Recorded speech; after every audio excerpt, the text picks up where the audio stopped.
24 janvier 2022, on a choisi de partager avec vous l'information qui a été relayée par la chaîne de télévision Medi 1. Il s'agit de l'arrestation par l'armée algérienne de 4 personnes appartenant au front séparatiste du Polisario qui tentaient de s'enfuir du camp de l'Ahmada à Tindouf.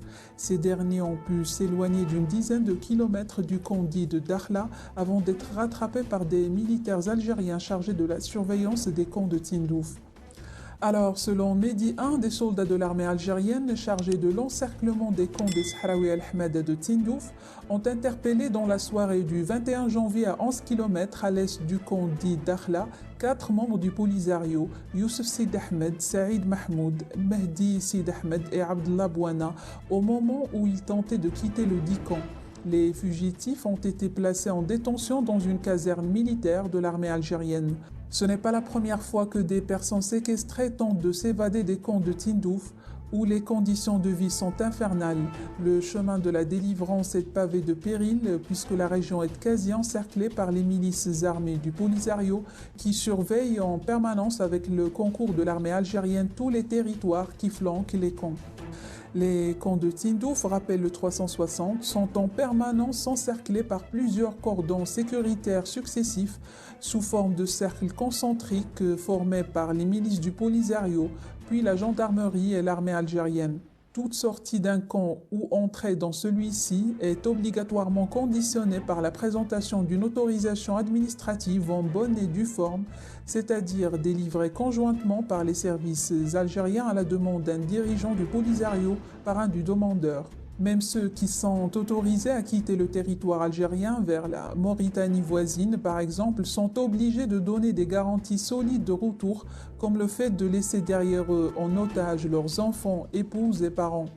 Les tentatives de fuite des Sahraouis des camps de l'Ahmada sont monnaie courante, mais se terminent le plus souvent de façon dramatique, les forces algériennes n'hésitant jamais à tirer à balles réelles sur tous ceux qui tentent leur chance de fuir l'enfer des camps. En novembre dernier, 2 Sahraouis ont ainsi été tués par des tirs nourris de l'armée algérienne qui avait pris pour cible le véhicule tout-terrain à bord duquel ils tentaient de quitter les camps sahraouis après avoir parcouru plus de 30 km.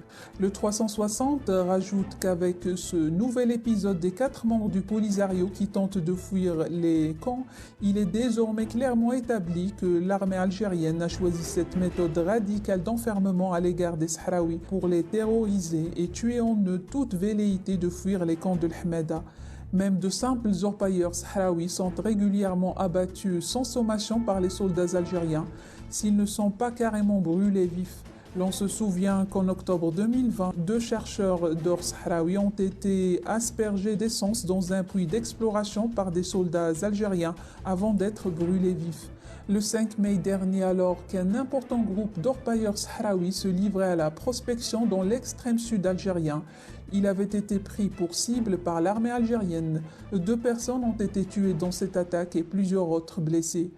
Invivables, les camps de Tindouf sont devenus un enfer pour les personnes qui y sont séquestrées. En plus de l'embrigadement des enfants, les responsables du front séparatiste n'hésitent pas à détourner les aides humanitaires internationales au vu et au su des autorités algériennes.